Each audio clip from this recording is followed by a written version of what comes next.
떠도는 여러분의 고견을 떴습니다. 오늘 떠평은요, 아시아투데이의 한대희 기자의 기사인데요.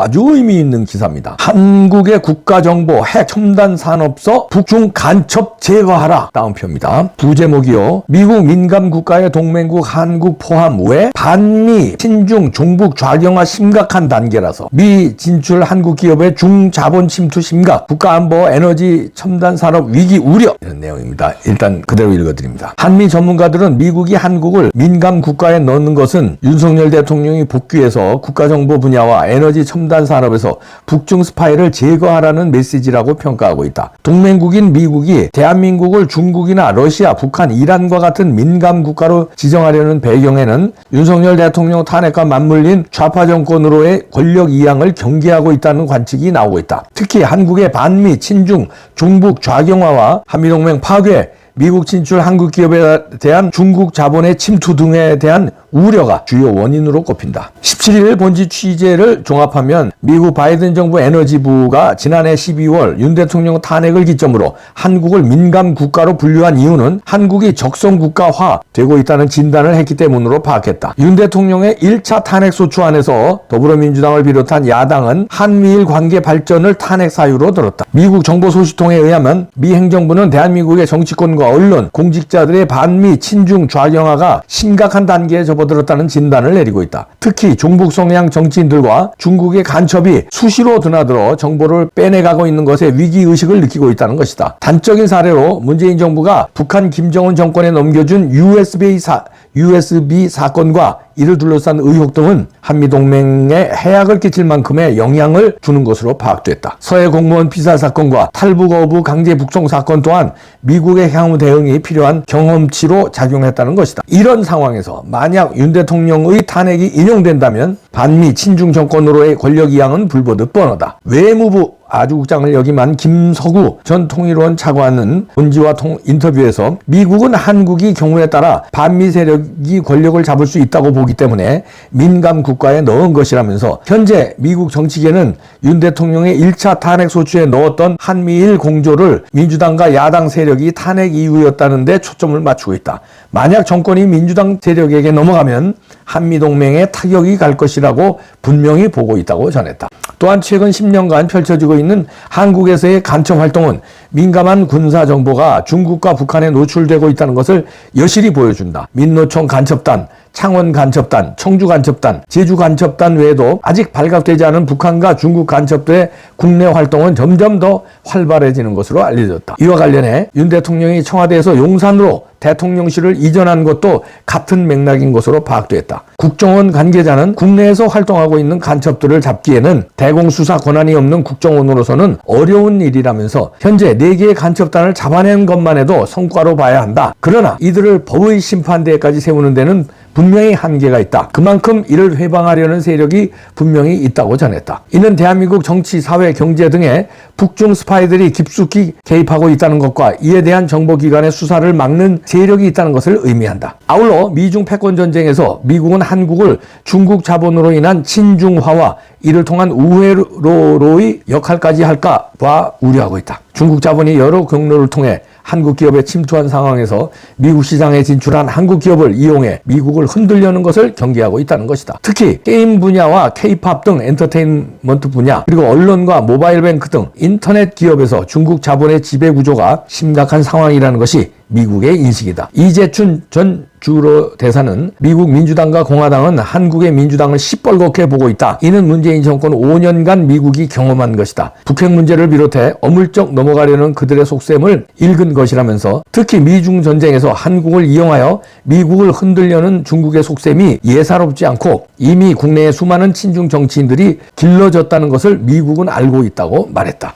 이렇게 아시아투데이에서 잘 분석했는데요. 자, 이게 미국이 민감 국가에 최근 한국을 포함시킨 걸 가지고 민주당은 적반하장으로 윤석열 대통령이 계엄을 했기 때문이다 이따우 햇소리를 하는데 실지는 이거죠. 미국이 봤을 때 한국은 믿기 어려운 나라라는 거죠. 윤 대통령은 믿는데 윤 대통령이 혹시나 인용돼서 못 따라오면 큰일 나니까 미리 조치했다. 그거 보는 거죠. 그리고 윤 대통령만 믿지 지금 수상한 게 중국 자본이 다 잠식해서 기업, 그 다음에 정부, 그 다음에 땅, 무슨 아파트, 그 다음에 이 한류 문화에까지 중국 자본이 침투돼 있대잖아요. 한류 문화가 지금 전 세계를 강타하고 있는데 여기에도 중국 자본이 들어가 있다는 거 아니에요? 그러니까 이 여러 가지로 못 믿는데 이재명은 대놓고 미국 동맹국이 아니라 지금 이제 한미 동맹을 강화해야 된다고 햇소리 하지만 얼마 전까지 미국은 점령군이라고 그러고 한미 동맹 해체해야 된다는 주의 아닙니까? 그러니까 위험하다고 보는 거죠. 그리고 에너지 분야 이제 이게 특히 문제인데 이게 중국으로 스파이들이 다 넘겨준다는 거 아니에요? 이거는 요번에 이제 저는 이거하고 연결돼 있다고 보는데 한미 합동으로 이제 그 성관이 연수원 쳤잖아요. 그래서 잡아가지고 오키나와로 압송해가지고 일부는 미국으로 압송했다. 자백을 받아냈다. 이게 스카이데일리 뉴스를 저는 상당 부분 믿는 편인데요. 인원수는 좀 틀릴 거라고 생각합니다. 99명이 아니라 30몇 명일 수도 있고. 그러나 이제 근본적인 그거는 저는 이제 확신이 가는데 거기서 자백을 받아낸 것 중에 하나가 부정선거뿐만 아니라 이 중국 스파이들이 한국의 이 군사기밀, 그 다음에 IT 기밀, 산업기밀 이런 거를 어마어마하게 말하자면 스파이 짓을 했다. 그리고 중국의 자본이 어마어마하게 침투했다. 이것을 뭐 그전서부터 미국이 알고 있었는데 이제는 한국이 심각한 단계에 와 있다는 것을 이번에 더 뼈저리게 느끼고 그런데 윤 대통령을 이것들이 탄핵을 하려고 그러네. 그런데다 경찰, 검찰, 공수처가 앞다퉈서 윤 대통령을 체포 경쟁을 벌였잖아요. 그러니까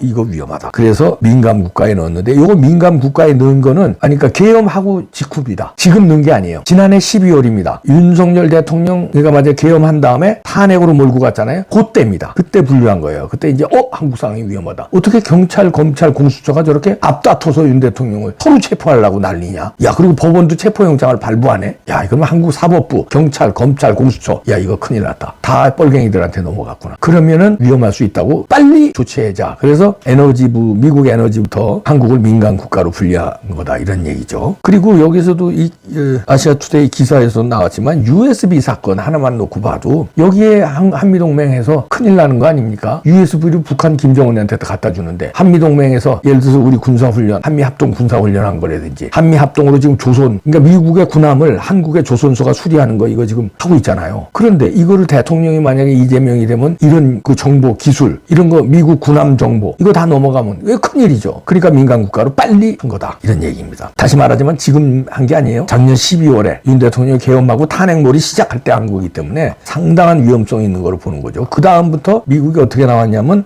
윤 대통령을 이제 지지하는 선언 비슷한 게 계속 나왔고 그다음에 우리 중국과의 부정선거 우려한다는 메시지가 고든 창서부터 쭉 스티브 배넌, 맷 슐렛, 트럼프의 오른팔 왼팔들이 다 그렇게 쏟아냈잖아요. 그때부터는 왜냐하면 윤 대통령 구하기에 나선 거죠. 윤 대통령을 구해야 한미동맹을 구하는 거고 한미동맹을 구해야 미국의 동아시아 패권 전략을 구하는 거다. 이렇게 생각한 거죠. 일단은 민간 국가에 딱 빨리 해놓고 그 다음에 이 민간 국가에서 해제하기 위해서 민간 국가로 계속 놔두면은 미국으로서도 국가의 이익에 오히려 마이너스죠. 강력한 동맹국인데 그런데 그때는 급했고 이제 그 이후에 윤 대통령 구하기, 라이언 일병 구하기가 계속된 거죠. 이제 결정적으로 트럼프 대통령이 지금은 이제 그 특유의 그 비즈니스맨으로 중국과의 그 칼자루 쥐고 협상하려고 지금 칼을 지금 안 뽑고 있는 거 아니에요. 그리고 이제 여기에다가 이제 한국과의 협상도 관세라든가 여러 가지 방위비 분담금이라든가 이런 걸 미국 쪽에 유리하게 가져가기 위해서 아직 안 까고 있는 거죠. 알았어, 우리 둘이 한국하고 해서 한미합동으로 얘네 잡았지만 가만히 있어봐. 미국 먼저, 중국 먼저 손볼게. 가만히 있어봐. 아니 내가 이렇게 한번 니네도 뭐 좀 놔놔야 될 거 아니야. 한국도 어떻게 방위비 좀 올려야지. 이런 딜 카드로 조금 시간 끄는 것도 있지만 그건 부수적인 거고 일단 중국을 때려잡아야 되는데 섣불리 때려잡다가는 이게 보통 사안이 아니기 때문에 치밀한 지금 전략 단계 그 다음에 어떻게 할 것인가 이런 플랜을 세워놨을 것이다. 가장 극적으로 가장 드라마틱하게 중국 스파이에 된 걸 까지 않을까. 이봉규 예측입니다. 그리고 그만 그렇게 많이 예측이 나오고 있고요. 중국도 그걸 알았다는 거 아니에요? 한미합동 지금 연수원 잡은 거를 미국이 흔들고 깔 것이다 하는 걸 중국에서도 지금 대책을 마련하고 있다는 거 아닙니까? 자, 이렇게 되니까 요놈들의 뒤집어 씌우기 민감 정부에 들어간 거는 윤 대통령이 계엄을 했기 때문에 나 이런 말도 안 되는 이 빨갱이들의 전술 그것까지도 미국은 다 파악하고 대책을 다 마련하고 있을 것이다. 자, 이렇게 되면 새벽이 동이 트기 전에 가장 어둡다고 하잖아요. 지금의 상황 이게 민감 정부로 가고 국내 정치 어지럽고 국민들은 헌재에서 어떤 판단 내릴까 막 불안하기도 하고 이럴 때 지금 어두운 때인데 서광이 비치기 시작하면요. 지금 벌써 헌재 분위기가 다 달라지고 있잖아요. 헌재 분위기가 달라지고 있다는 게 속속 나오고 있잖아요. 주심이 8대0 각하로 밀어붙이자고 한다는 거 아니에요. 근데 3명이 말을 안 듣는다는 거예요. 그래서 시간이 지금 끌고 있다는 거고. 그리고 좋은 분위기가 나오고 있죠. 뭐 여론도 지금 좋게 흘러가고 있다는 거 나오고 있고. 자, 이러니까 이제 이 미국에서 이런 분위기하고 드라마틱하게 뭐가 접점이 맞아 떨어지게끔 가장 기가 막힌 타임에 기가 막힌 방법으로 드라마의 한 획을 긋는 장면을 트럼프는 욕심을 낼 겁니다. 어떤 때 어디에서 이걸 흔들어 제끼느냐. 그래서 중국을 손보고 부정선거를 밝히는 민주주의의 국익의 메시아로 전 세계에 각인을 빵 시키면서 노벨 평화상도 노리고 빵 하니까 그 앞에서 우리 와이프가 방구를 또 빵 안에 끼네요. 빵 하니까 저쪽에서 빵 안에 나 이거 참 지금 그런 방구 낄 때입니까? 참 답답합니다. 저도 여기서 빵 하니까 거기서 빵 하고 있네요. 저 앞에서 미치겠습니다. 내가 아유 내가 진짜 지금 이거 민감한 국가정보 민감 국가의 동맹국 한국 포함한 걸 민주당 놈들은 뒤집어 씌우고 있는데 이 와중에 방구라니요. 빵 하니까 여러분들도 빵 끼지 마십시오. 크게 걱정 안 하셔도 될 겁니다.